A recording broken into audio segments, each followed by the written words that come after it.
what was the requisition? It's the water and sewer department needs a couple submersible pumps for the Muddy Creek lift station. So that's Okay, the only one we have. do we have a motion on that? So moved? Yes. Anything to add on? I do have one item that came in towards the end of yesterday.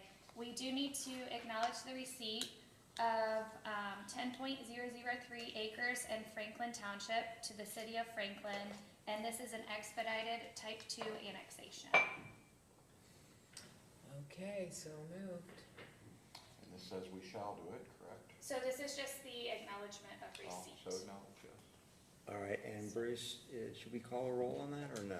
No, I think that's. Okay, yes, great, we acknowledge the receipt. Super. Anything else? That's all I have. Okay, so Sheriff Riley, how would you like to come and visit with us? Yes. Seems like you brought a group. You know what I did? I believe it or not, I want to make you proud as well, and it's an honor to be here. I'm making the rounds through the townships, and I felt it was time to stand in front of you. We're 6 months into this adventure, and I wanted to let you know where we are, let you know the momentum that we have had and where we stand at today. But first, most important for me today is this is the crew that runs your Warren County Sheriff's Office. We have our business manager, Suzanne Mason, our office manager, Paul Sarver, jail administrator, Brett Richardson, assistant jail administrator, Brian Payne, assistant operations commander, Nick Marconi, administrative services commander, Eric Johnson, and our drug task force criminal investigations commander, Steve Arrowsmith. This is the crew. And just a couple things. I put some handouts up there to give you kind of an overview of some of the statistics that we've been facing in this county. And one of the things when I met with you guys last year regarding budgetary concerns, I brought up the point that we hadn't hired a deputy sheriff into the general fund since 2014. You graciously extended some dollars to allow me to increase our staffing. For road patrol? For road patrol. We did on the correction side. We did on the correction side, yes. Deputy sheriffs for road patrol. We had not added a deputy sheriff since 2014. And we know how fast this county has grown in 10 years. It's pretty amazing. When I took office, our staffing level was as low as it ever has been. So when I say that I woke up every morning and went to bed every night thinking about staffing, I'm not joking. But I am proud to say through incredible hard work, we've hired 32 people since taking office. You have seen the MOUs come through across your desk. We've signed 6 MOUs with the union to solidify some things, to adjust some job duties, to create opportunities within, and that has paid off immensely. So those 32 individuals, I don't want to jinx myself by saying this, but one of the concerns that I had was you gave us the money to hire these deputy sheriffs. I wouldn't be able to hire them. The market out there is just not there. And I'm so proud to say that this momentum that we have created, the people that are wanting to come to our office, I gave a conditional offer to our last deputy sheriff position about 10 days ago. That is just incredible. So it is my goal to continue that momentum moving forward, make us a destination agency, invest in these people. Don't let it be a training ground for other police agencies. So does that equate to about 6 full-time positions, 36 people? 30. 6, if it takes 4 or 5 to cover a 24, or are you saying, So to cover a 24-hour period, it takes 5. It takes 5. Yep. So we did not hire those. We hired actual individual deputy sheriffs. Okay. So yeah, to bring some of that staffing up, and what I did was I focused on court services, which, as you know, is a statutory mandate of a sheriff to uphold those courts.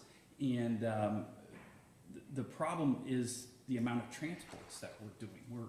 We're constantly going all over the state, all over the country to pick up inmates from California to Florida to Tennessee to all over Ohio. So I needed to bolster that section.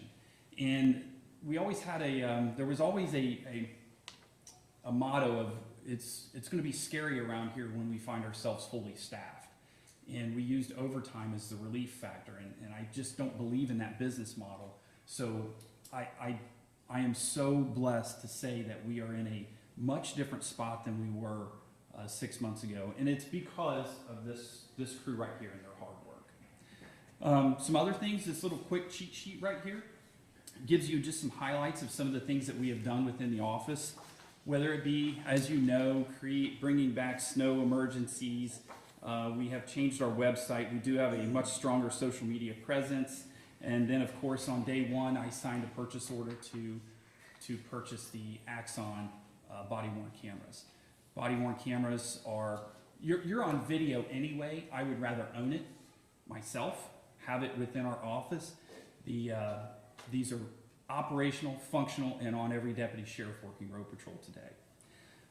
We did hire and put in motion 2 additional canines in our jail, which is, again, no taxpayer dollars. We were able to use proceeds from the commissary account to purchase these canines.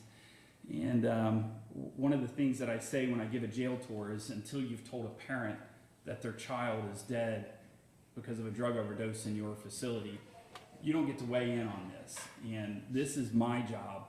And these canines, while we may never be able to measure their effectiveness, when they hit the block and we hear toilets flush, we're measuring their effectiveness. And if we don't have those overdoses in our facility, we're doing a good job. So I just wanted to take just a few minutes to just go over, touch base where we are as an office. I'm very excited still. We are 6 months into this adventure. We have a lot of work left to do. If you see this really rough statistical sheet here, there's way more stats available, but you can see that 50% of our calls for service are generated in Deerfield Township.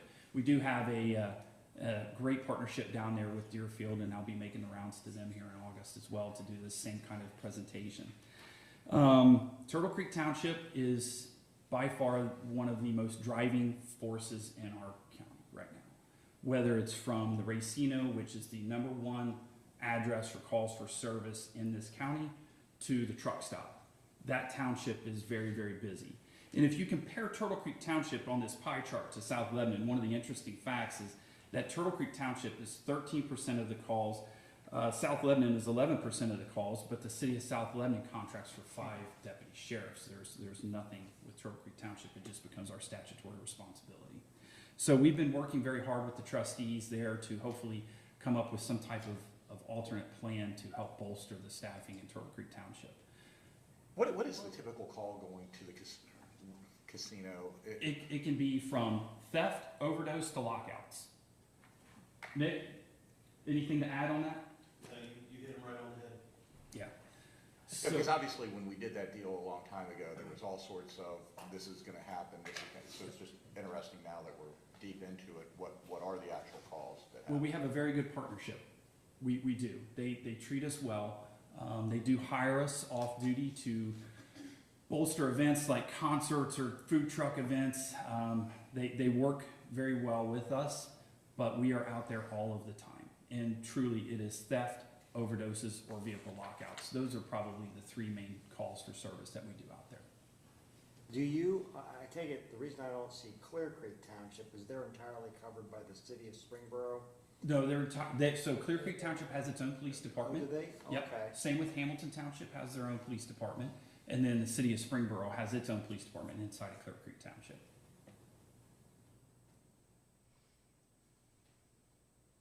Challenge me anytime you want. I appreciate your time very much. I'm interested to follow up Mr. Young's question about the 2-to-1 vote approving a truck stop many years ago. What were the calls out there? We heard what kind of vices there were anticipated to be. What are they? Sure, the truck stop calls are private property crashes, gambling schemes, overdoses in the bathroom. Nick, feel free to weigh in here. Parking complaints. Parking complaints. We get the full gamut of the truck stop. That place is, if you haven't been by there lately, if you go through there on a Saturday morning especially. Which one are you talking about? The Flying J, Okay. 350, 123, 71 interchange there. If you haven't been out there on a Saturday morning sometime, just give it a drive by, and you will be shocked at the amount of big rigs at that place. It is a very, very busy location. I don't know, Bruce, would it have made me feel better if he would have said it's like a hub of drugs for the, because I voted against it, so, yeah. It- Prostitution, drugs, and. So of course, you have those anywhere though. I mean, you really, you can have those anywhere, whether it be a hotel or Kings Island or some other place where people congregate, you can have those. But by and large, the biggest thing that we have out there is traffic complaints, gambling complaints, assaults, overdoses. It's a busy place. And how is it Captain or Major Aerosmith now? I mean, how is the fentanyl stuff, I mean, what are we seeing mainly in the county right now? Fentanyl and methamphetamine continues to be our two greatest threats. I mean, it's been that way for the last few years. Unfortunately, we see everything. Could you just state your name for the record, your position? Steve Aerosmith, Warren County Sheriff's Office and Drug Task Force. So how active is the Warren County Drug Task Force? And your membership is not merely of your deputies, but you have membership from other forces in Warren County? We do. We have about, we range between 17 and 20 full-time personnel. It's a multi-jurisdictional unit. So those people come from 12 different law enforcement agencies, federal, state, and local law enforcement are represented on our task force. And so, how much, I guess you don't know this completely, but how much drug dealing and drug use is going on in our county? Well, I always tell people the geographical location of Warren County is significant when it comes to Dayton and Cincinnati as they relate to sources of supply for drugs in Ohio. So we stay very busy. A lot of our time during the day is dealing with Dayton and Cincinnati drug traffickers who simply prey upon our addicted population in Warren County. Very challenging for us, but there is a small component of what we do that deals with local drug traffickers. But in Warren County now, just about anyone that's using drugs, their source of supply is typically from Dayton or Cincinnati. So that's what we do most days. Fentanyl and methamphetamine by far are two greatest drug threats. And you guys made some news with raids outside of the county. What was the effectiveness of those? I mean, has that produced fruit? It does. I mean, we have, and I don't have those numbers in front of me. I apologize. I wasn't prepared to present for the task force here today, but we every month are conducting operations in Dayton and Cincinnati again, because our focus is finding those sources of supply. That's the best way to impact the availability of drugs in Warren County. So that takes us to Dayton and Cincinnati a lot. We prosecute in state courts all around us and federal court. So we take some pretty significant drug traffickers off the street. Unfortunately, they seem to be replaced pretty quickly with others, but it's a fight that we have to continue. I hate to think what would happen if we had no one here that was focusing on drug trafficking in our county, because the drug traffickers of Dayton and Cincinnati are very aware that if they come down here, we're out there. So you talk about the Racino and that part of our county, we're very busy over there. It's a I-75, and those drug traffickers love to meet at those interstates, exchanges there, State Route 63, and each exit running through Warren County. So, And that's a big part of the deal, right? Is we're blessed to have two interstate highways going through the county, but also that is the main, what two of the top 4 drug corridors in the whole country are 71 and 75? it is. It's a blessing and a curse at the same time. So many great things about our county, but it's very easy to access for Dayton and Cincinnati drug traffickers. So, we see them in our county and around our county. most of the time they don't live here. They come down here and they do what they do all day long, and they go back north or south. So it's quite the cat and mouse game that we're involved in every day, and trying to identify who they are and where they're laying their heads at, and What about our schools? How do you help, do you help to interdict drugs that are being trafficked to our students? we don't have a lot of cases that involve students. Now, we do share information with our school resource officers and people that are closer connected to the schools. It's rare for us to have a trafficking case on a juvenile with the type of investigations that we do. But we share a lot of information with our SROs. What we're seeing more in schools is the THC products and vapes and different hash products that are very popular with our youth nowadays. Thankfully, methamphetamine and fentanyl is not. That's very, very rare for us to see. Has the use of fentanyl dropped or stayed constant? Because I know, 10 years ago, that was just terrible. We were having deaths literally every week. We were, our overdose deaths are much better today. You credit education of teaching people that, hey, it can kill you.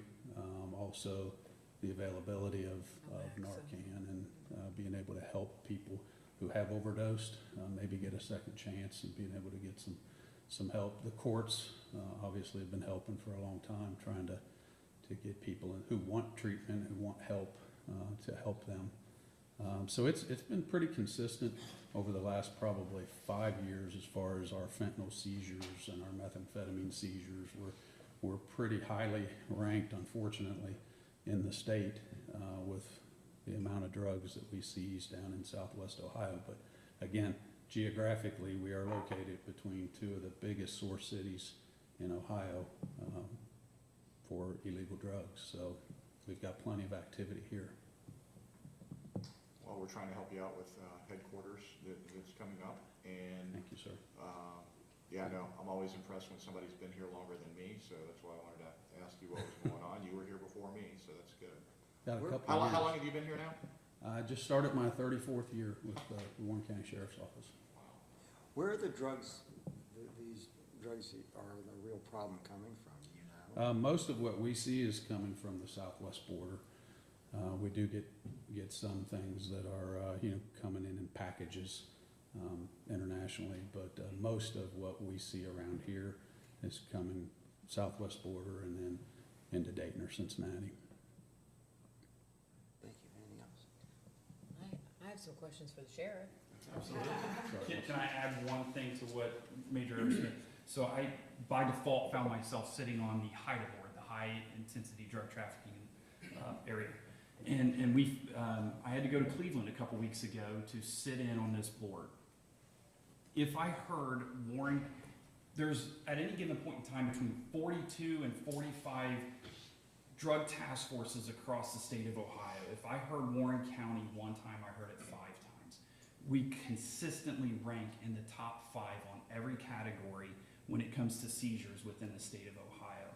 And that is a credit to this guy. I've grown up with him here. He's just an amazing drug task force commander, nationally known, and we are so blessed to have him here and that crew of men and women that he's in charge of down there. They're incredible. This job's not been easy. The first 6 months, I actually had to make a hard decision to not fill a position at the drug task force due to funding. We had a grant-based position, a sergeant down there that the dollars just weren't there. And while we didn't have to lay anybody off through attrition, I did not and could not fill that position. So, but thank you, Steve. Do we have, before you leave, do we have drug traffickers who are actually based in Warren County? They're not outside the county, like you say, most of them are coming in from Cincinnati or Dayton. But do we have those kind of people in our county? We do. We do, but we typically see those at the lower level most of the time as far as residents of Warren County. Another thing that we do see a few times a year is your upper level, kilo level drug traffickers that settle into Warren County and pay cash for their rent, and they rent in a real nice neighborhood. They just wanna come up here so they don't get shot up. There are drug houses north and south of us, so they settle in. We've had those a few times each year that happens, but, you know, you do have drug traffickers here. The number of drug traffickers, you know, go back 15 years ago, and it was very common where we'd get tips on whatever, John Smith at 123 Main Street, and, you know, this is what he drives, and he lives in his parents' basement, and this is what he sells, and, you know, that has changed so much, because like I said in the beginning, probably 80% of our cases are people that don't live here, yet they are preying on our addicted population every day, because there's customers here in Warren County, so. But isn't that also a reflection on the diligence of the sheriff's office? And again, I almost equate it, and I've been pretty public about, when people come up to Kings Island and cause trouble, we're not gonna hold their hand and say it's okay. No, we're gonna show you our jail. I mean, don't do it. I mean, you break the law up here, there's gonna be consequences, and it's the same thing. You're dealing drugs here, we're gonna find out, and we don't want you here, and we're gonna prosecute you. I would agree with that they do not want to stay here. They're very comfortable in Dayton and Cincinnati. They come through for business, they come through quickly. You know, they hit many jurisdictions every day, and then they head back north or they head back south. They know we're here.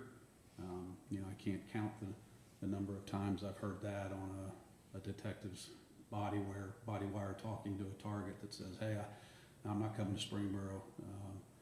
That's Warren County. I'll meet you at the Dayton Mall, you know? So they try to draw our customers out of Warren County because of what you just said. They know that we're out there, and if you come down here, you might be dealing with us and not know it, so. Do these people who are distributing drugs and selling drugs, are they for the most part in a part of a organization that goes all the way to these cartels south of the border, or? Many times, now we don't get that far a lot of times, unfortunately, but yes, they are parts of larger groups. And do those typically. groups have like territories? Do they try to keep out other people, or do they don't care about that? We don't really see territories. There's so many of them out there. You know, I can't say we run across that. That would be very rare. Just curious. But there's just so many of them. That's the problem. You take off one or two, and they're replaced by 3 or 4. It seems like so. So I'm interested in, you know, so there was some news not too long ago around some of the proliferation of vape shops. Many of them sell legal products. Some of them push the envelope around the definitions in the Ohio Revised Code, I suppose. Mm-hmm. But you said something to me, said something today that was interesting, is that within the schools, you see that's where kind of those products are, and it sort of we should say stays there, but that's what you're seeing in the schools. And then you see others preying on addicted people. And what I'm really curious about is, what is the threat, if any, about this proliferation of vape shops, and how is it connected to the addictive behaviors of these kids that are in junior high and high school becoming those addicted adults who then are preyed upon by these folks that are in Dayton and Cincinnati? Right. It does, in our opinion, it does lead to other problems, other addiction. But the whole vape thing and the hash products and the THC things, and there's so many illegal products that are hidden in plain sight. Very difficult for us. You know, if we walk in a store and there was cocaine or meth there, that's very easy for us to identify. This, I hate to say, game that is You don't played. flavor that with cotton candy Yeah, or if it Exactly. says blueberry. tobacco on it, Yeah. you're stuck at 21. Right. Yeah. But they package these vapes that have hash or THC Right. embedded in them, and they look like, I don't know, Pop Rocks or something, and they can sell that to. Market it for kids. and very difficult for us to, you know, we target those locations when we receive complaints on them. Typically, they're driven by parents who've had a juvenile or had one of their children that have had a reaction, hallucinating, having problems. We will go there, and you send undercover detectives in that have conversations with clerks, and you can pretty quickly figure out in this massive store, hey, what's the good stuff, so to speak. Then we got to send it to the crime lab, because it doesn't matter what's on the box. That's another thing. You know, everything on the box is going to tell you it's okay to sell, and that's not always a reality. So it is super challenging to get into those stores and target the right products, and then get the crime lab to analyze it, and then by the time you get back to a search warrant, possibly that same product you bought may test differently the next time. I mean, it is crazy how challenging this whole THC products and hash liquids and hash solids and gummy bears and things that are definitely marketed for Who our kids. adds it? I mean, is it it's not manufactured that way, is it? No, it is manufactured that way somewhere. You know, you get a lot of this stuff comes from China, comes from overseas. You get a lot of products that are coming out of California, coming out of Michigan. We see a lot I of their spent 10 products here. years in the Ohio General Assembly trying to outlaw the flavored Yeah. stuff, and was just unsuccessful. The retailers are an incredibly powerful Powerful. lobby, and make a case about economic development, strangely enough. But it's, I mean, we could change this if we wanted to. That's the reality, is that we get exactly what we ask for when we allow this stuff to make it difficult for you all to be able to do your jobs. And now it's a mess. And you said it exactly right, which is these are products that are designed to addict young children before their frontal lobe is developed, when they're idiots, making dumb decisions because they're 15, 16, 17 years old, and then they become, you know, adults who have these addictions. And lead to much bigger addictions and more powerful drugs Yep. and bigger problems. And It's terrible what we do. it really Well, is. I guess the real sort of question, Sheriff, was, you know, I've been thinking a lot about this House bill that is currently in the Ohio House around the elimination of the for the inability for us to be able to collect 20 mills. Sure. And while there was a heavy attempt to have that rolled into the budget, we were able to stave that off, but the bill's still alive, and in fact, some provisions of it that didn't impact us directly were put into the budget, and the governor has vetoed them, and I know that there's an attempt to override. So all of that notwithstanding, it does create you know, this conversation about if we had to lose upwards of a third of our budget, what are we statutorily required to do and not? And so some of the things that you've talked about here today really sort of beg this question. I think the drug task force, not something we're statutorily required to do. Road patrol, not something we're statutorily required to do. You shared that Turtle Creek doesn't participate in your agency with respect to funding. Some others do. And so, you know, I'm really wanting to understand your budget in a way to know what is it that we're statutorily required to do? What is it that we're not statutorily required to do to figure out what that nut is?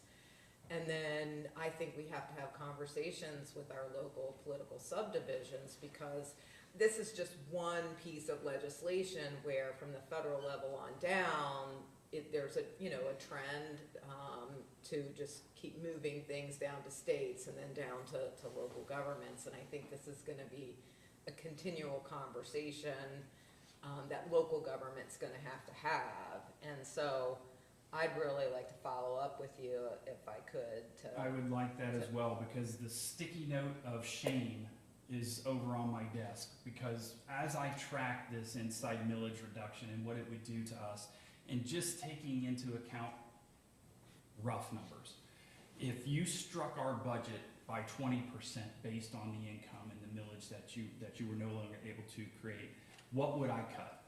Well, I'm required to run that jail. Mhm. I'm required to run those courts, period.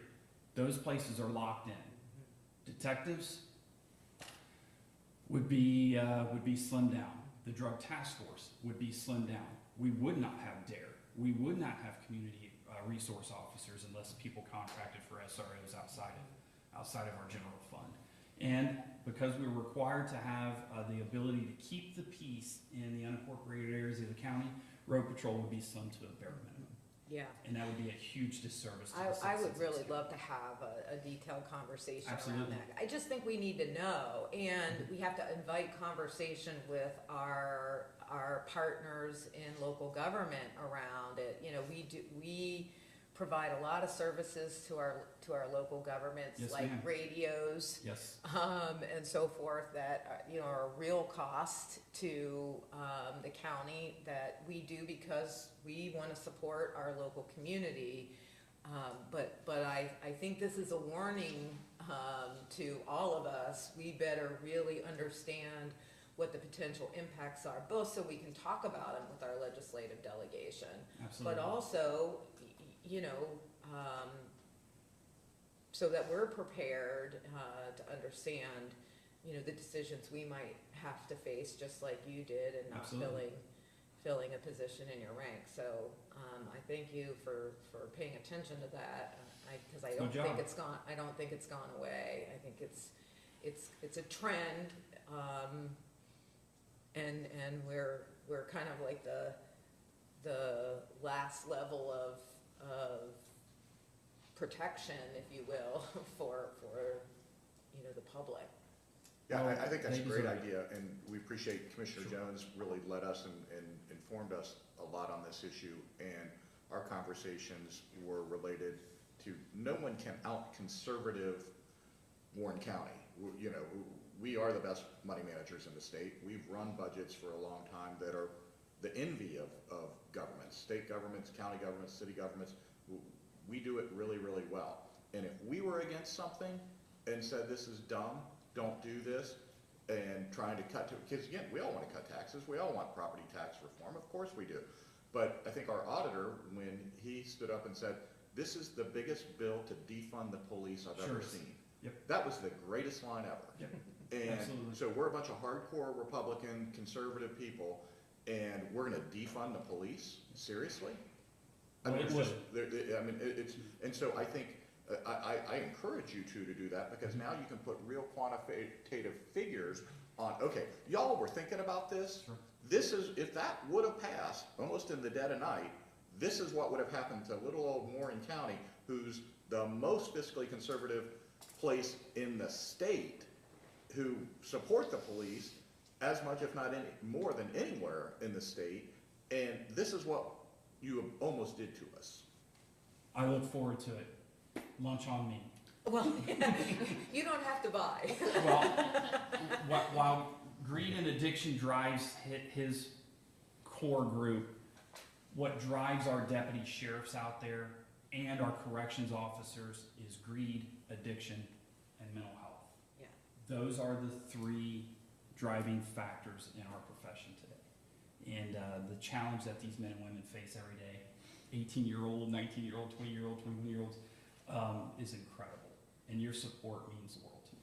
Well, and I want to thank you too, you know, especially with respect to the drug task force, because that's been one of the things, as you know, that I've really pushed on, because it isn't something that we are statutorily required to do. Correct. And we are the only one in the nation that operates in this way. And the county has really bore that burden.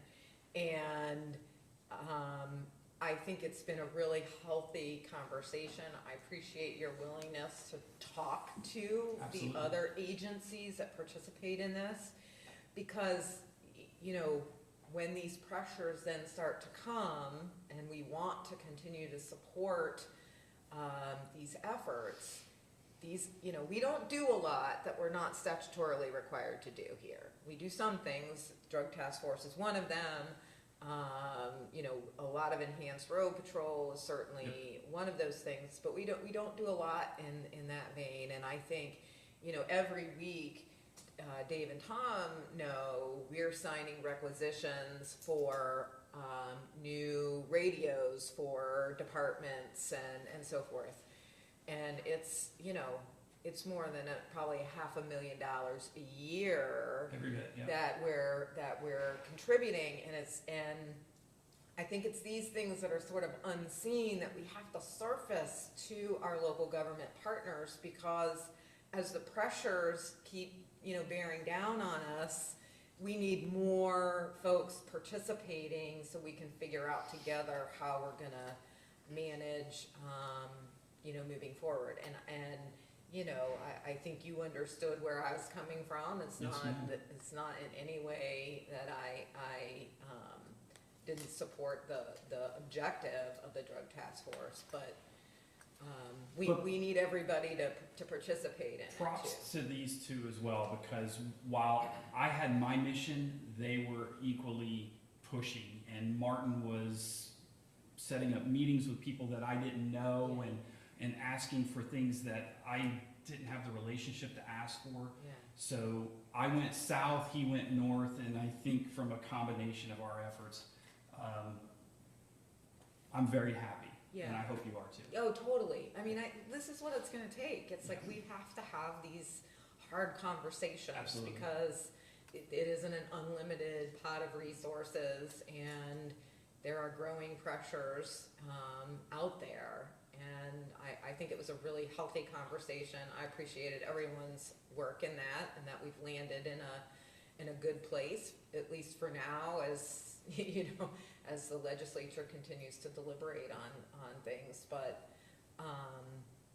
you know, I just wanted to thank you for that, because I You're think it welcome. matters. It And I does. think having more of your partners even understand that helps you do your job better too.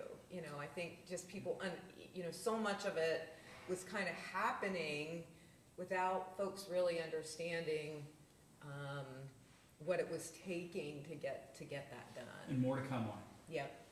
So And- thanks. And I think that was a really healthy conversation, because obviously, I've looked at it through, because honestly, one of the most impactful things to me was 20-ish years ago, when your predecessor, Captain Berkey, was kind of like, Dave, I think I need to show you something. And he took me to the house that, and I went through this thing, and I'm like, wait, are those just basically bales of drugs almost sitting on a counter? And, because there was no room, there was no nothing. Oh, here's our safe where we're putting the really hardcore stuff, but there's just drugs everywhere. I mean, it was, honestly, I was almost embarrassed that a county of our size and our wealth, that was the attention that we were doing for the scourge of drugs, you know, coming after our young people in particular. So that's why I've always been so hardcore about, man, we need to get you this, and now we need to get you this. But Commissioner Jones brings up really, really good points relative to who's supposed to participate. And it really shouldn't be all on us. It's just, that was really, really impactful. When Captain Berkey did that to me, it was like, my goodness. You know, because just a normal suburban guy living in Warren County, you have no idea what's going on. Did you really go to the old house? Is that where you? Absolutely. I can tell you where it's at. He was it's hardcore, gone, man. yeah, it's gone. He was hardcore, man. Yeah, that was a unique time in your, in that organization. You know what I'm talking I about. definitely do. I was there. There's still pictures that pop up in your presentation of The the old basement. basement of The that old basement. house. Yeah. And thank you for coming out, and thank you to everyone for helping us and being on our team, because, you know, the general public, I think, they think that we're always gonna be here, and we're just not. You know how we're funded, and there's a lot of people on our team that are helping us, and I'm proud that we have 12 agencies that give us bodies and pay their salaries and pay for their fringe packages and their overtime and training and all of that, because there is no other drug task force in our county, as you know, and there's not a law enforcement agency in this county that can spend all day, every day on drug trafficking offenses, and that's what you have to do or you won't be effective at it. And I just, again, where we're located, we have to keep doing what we're doing, and we couldn't do it without you. So thank you very much for what you've done for us. You're welcome back anytime, any of you. I'm looking forward to the new one because, yeah, we were trying to improve the business model a little bit. We didn't like some of the business practices, but yeah, The business model is a huge component for me. I've shared all of this with Martin and Susan, and Steve is very well in the loop on this as well. And we are in a, we can do better. yeah. And my final question, you took Lieutenant Payne away from Deerfield? I did. So this is the dream team, and promoting these two captains instead of having the chief deputy has allowed for a relief factor in those two major divisions like we've never had before. You wanna come and have, introduce them all to us? I would, absolutely. Do you guys want to come up and introduce yourself and tell your role? Especially the two new captains, please come up. Also, he's no longer Lieutenant Payne? Is he- No, they have been promoted to captain, and I need you to, I'm not very good at hiding this, so I'm just not gonna hide it. But watch this guy here as he has a path for the future beyond me. And he will be the next most awesome, do a way better job sheriff than I ever thought of being, so please. So After 6 months, you're already following. I have to have that succession plan in place, and I have a appreciate measured that. approach for I him, and he's gonna do appreciate that. awesome. So I'm Nick Marconi.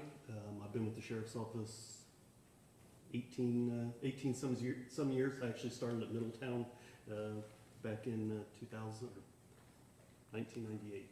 Time flies. But, yeah. And what's your responsibility? I'm the assistant operations commander under Major Tench. Okay. Awesome. Well, congratulations on your promotion. I appreciate it. Thank you.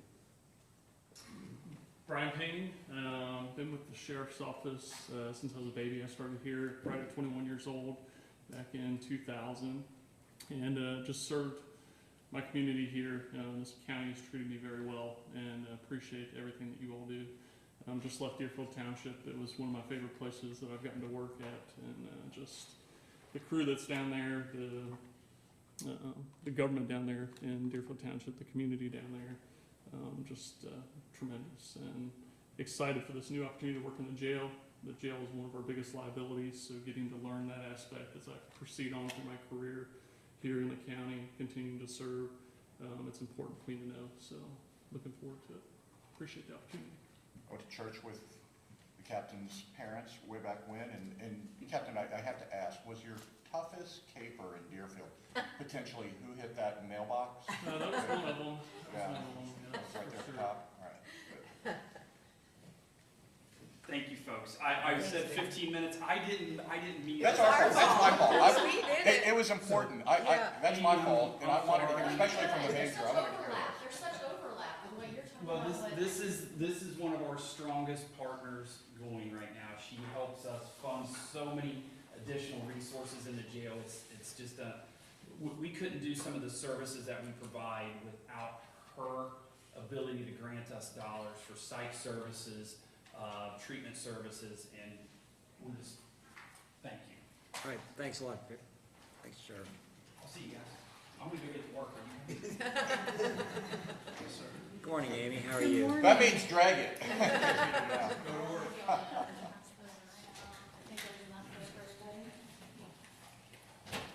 It's kind of ironic, there is such overlap between what you're just talking about and our world in different ways, so. I didn't used to have classes when I was gonna be looking at something and reading it. Welcome, You know, and. welcome. Yes, now I have to, so.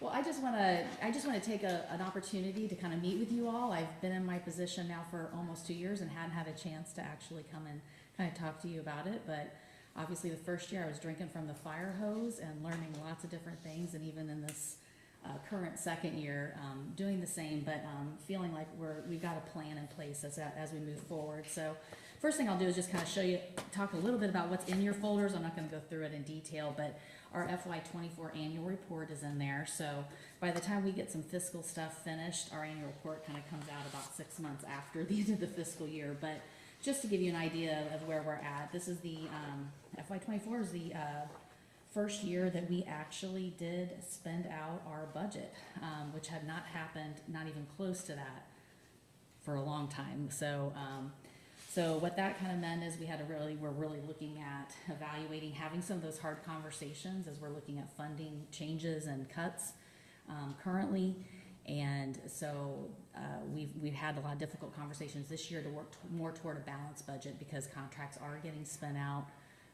And we are looking at cuts. There's different things with the Medicaid expansion, potential change in the federal government, state government. So just having to be planful for those type of things. Property taxes, some of the same conversations you guys were having actually just earlier, we're facing those same things. So just trying to be very intentional on what we're doing and be prepared for that, to maintain as much as we can and certainly meet the mandates that we have by statute. So and then on the other side, kind of what we were working on, what I found coming in is it's a very complicated system.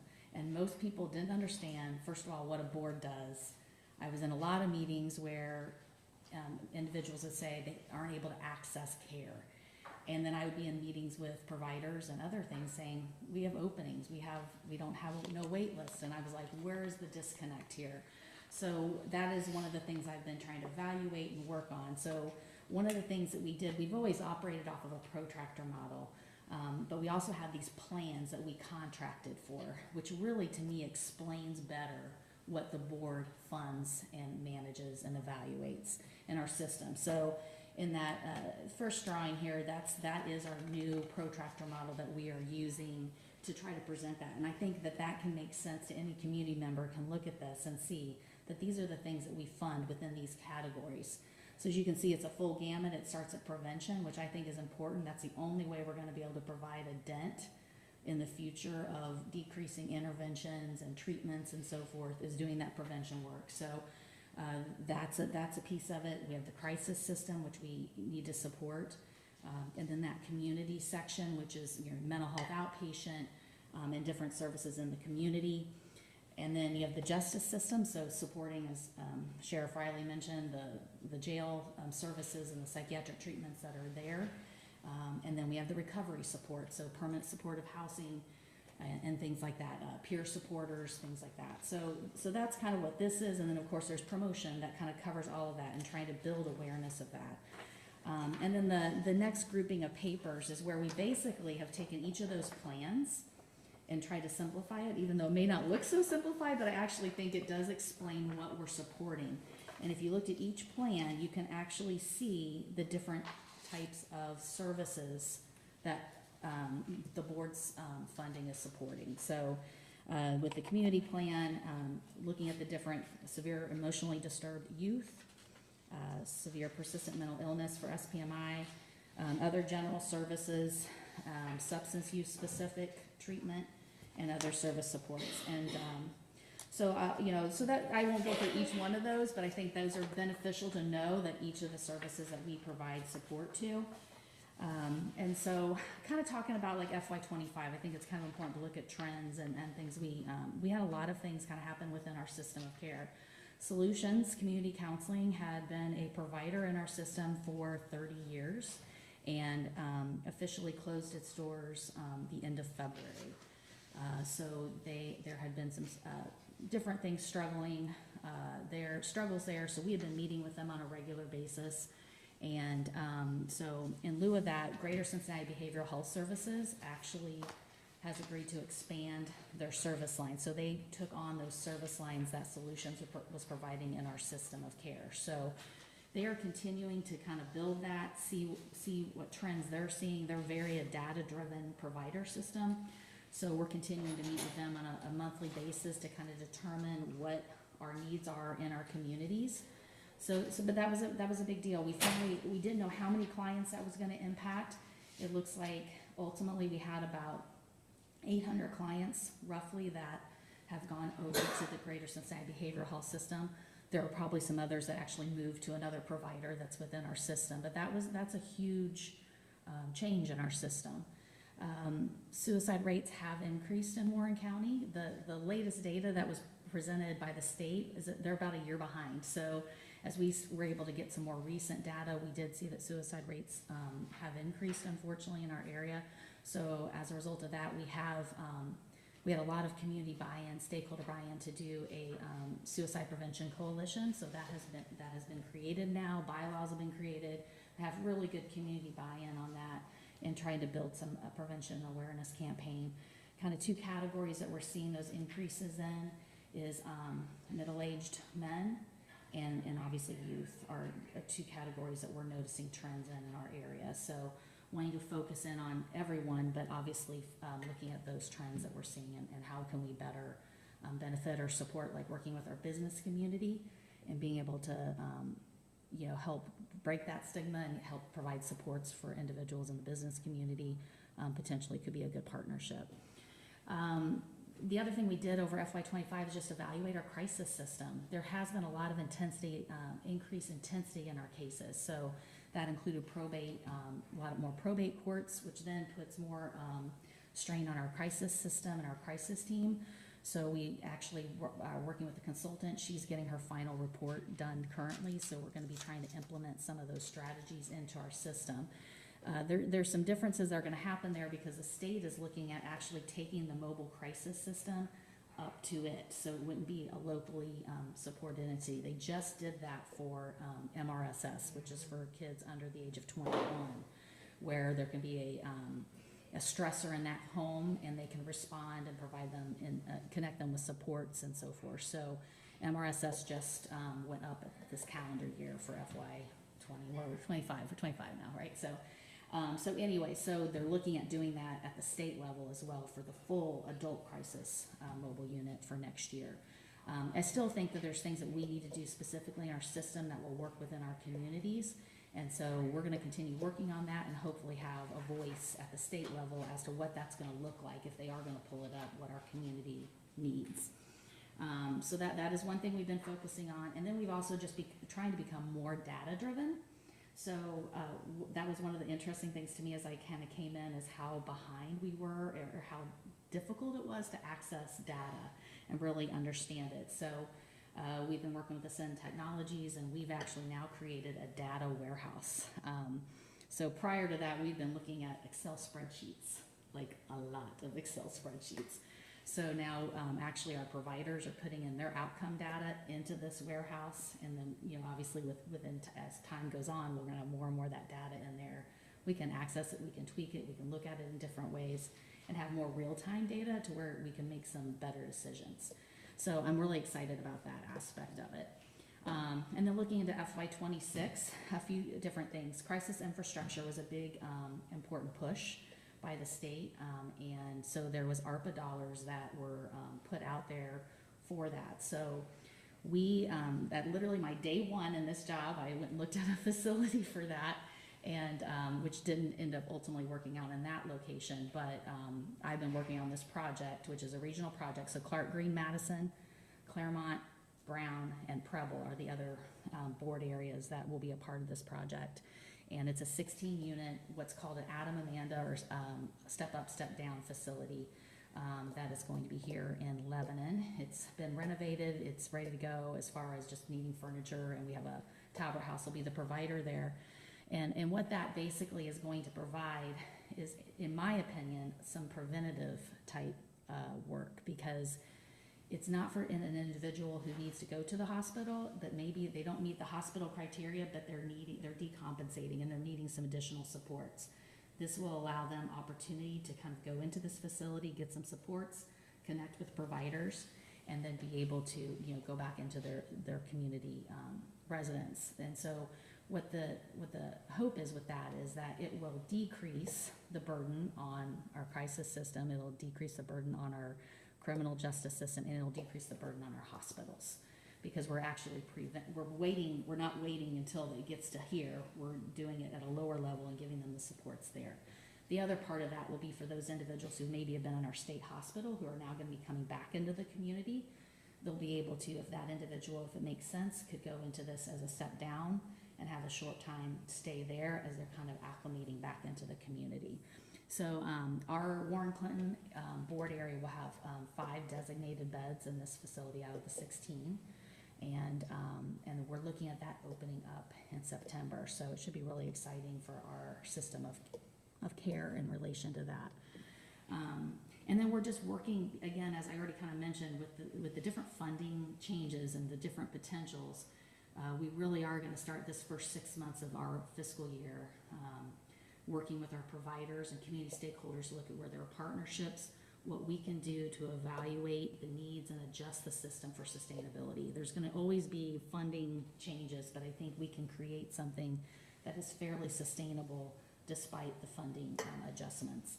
And so I'm going to be meeting with all of our provider executive directors, stakeholders, and looking at different partnerships. We already partner with multiple county agencies, Warren County Educational Service Center, the jails, the courts, Board of DD. We partner with a lot of different entities, JFS, but figuring out other ways that we can ensure the sustainability and funding of the different programs that we've created.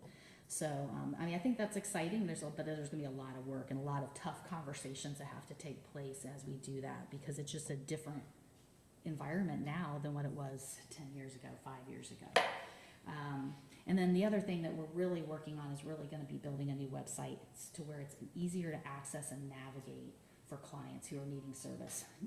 It's one of these things where people don't pay attention to much of that until they need it, right? So then it's a matter of, at that point, it could be a crisis or something. So we really want to make it an easy opportunity. I actually may be mimicking something that they're doing in Richland County. They're getting ready to open up there, which is a very easy click. Within 4 to 5 clicks, you can get to where you need to go and have like actual numbers, resources that will get you where you need to be.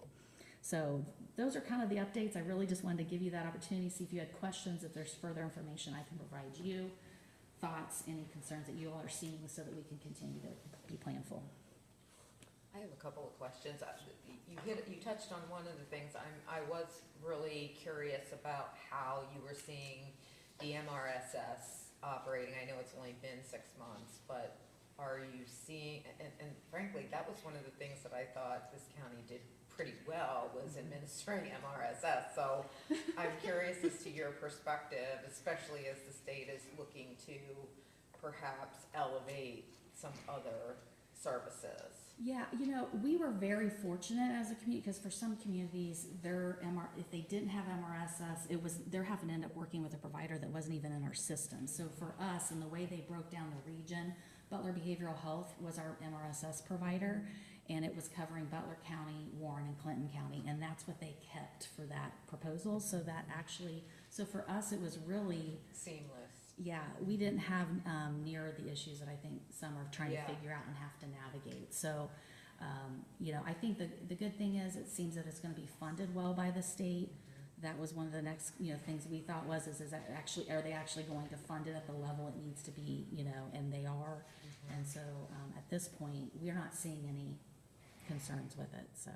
And with respect to your clients in the programs that you run that are youth related, do you interact with Ohio Rise at all?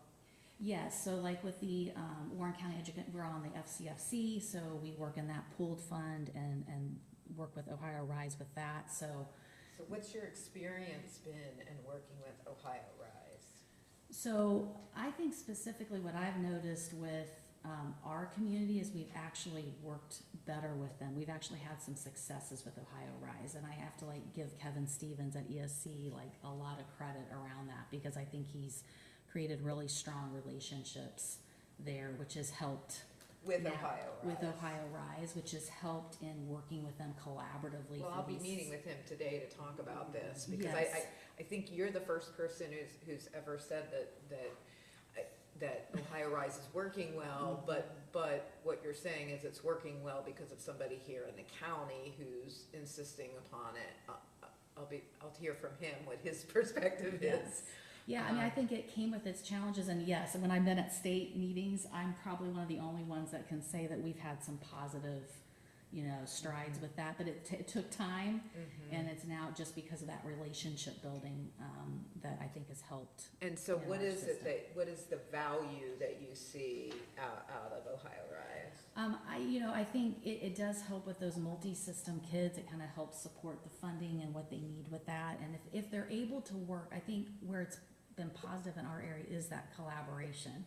Where before, what I'm hearing from other areas is that sometimes there's just not that working together with the community stakeholders and Ohio Rise. And so with that case, I feel like it does help support and provide some funding mechanism to help support for those multi-system need kids. And so are you getting resources from Ohio Rise, from Aetna, to be able to support kids that may be getting program work through you? The board is not, but that's what where like for those pooled funds, and so instead of having to use those pooled funds, they're able to kind of use Ohio Rise to help support kids who might need to be in residential placement or those type of things. Okay, thank you. Yeah. Well, I appreciated what you said about prevention, and it is it's where no money is ever spent, and my guess is you're not spending a lot of money on prevention either. You got some pipe cleaners and some glue and some smelly markers, and you're relying on volunteers to help build out prevention. But I think you're right, is that it's the only chance we have to bend this curve, both in terms of addiction and the related issues that stem from it. But we just don't, we're just not really serious about it. And especially as it relates to really young children and families. So like we see the crisis come to us through our children's services, and in many cases it's very, very young children that I'm wondering if you can talk a little bit about some of your thinking and program around supporting families that are in crisis. So we look at it as like we want to try to keep families intact, healthy and intact, so they don't go down this path into the children's services system and sometimes into the criminal justice system. Right. But efforts that are really around creating strong, well-adapted families who are able to kind of manage through crisis in a healthy and supportive way. Well, and I think that's one thing. If you look at the prevention plan, that kind of highlights some of the different services that we are supporting. But one of the things is Beach Acres Parenting Center does a lot of parent coaching, parent academies. They're getting really creative in some of what they're providing, and that's being offered to anyone. So they're doing those in different locations, working with JFS families as well. But so I look at that as very preventative, and it's intervention, but it's also prevention in relation to working with families and figuring out how to handle behaviors with a child, so where the stressors for that parent aren't at a level that creates different choices and those type of things. So I would say that we're doing early childhood mental health consultations still in some of the daycares and the younger schools. We did the youth well-being inventory, across several schools. So that actually has given us some county-wide data to be able to use in the school realm. We've got DeCoach, who's in with JFS. So we have a DeCoach person who's actually able to do those substance use evaluations with the parent and tie them into programming. So I think all of those different aspects, it kind of can reach everything.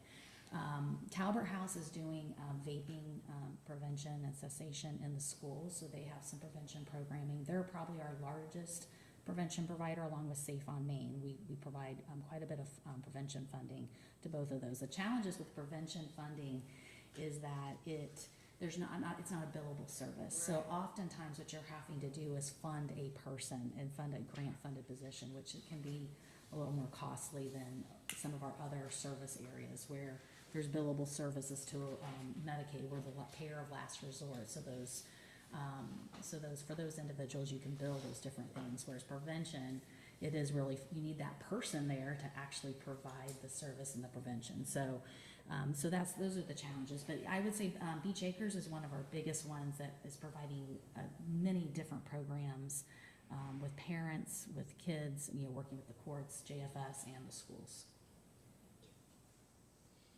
Good seeing you, thank you. Yeah, thank you.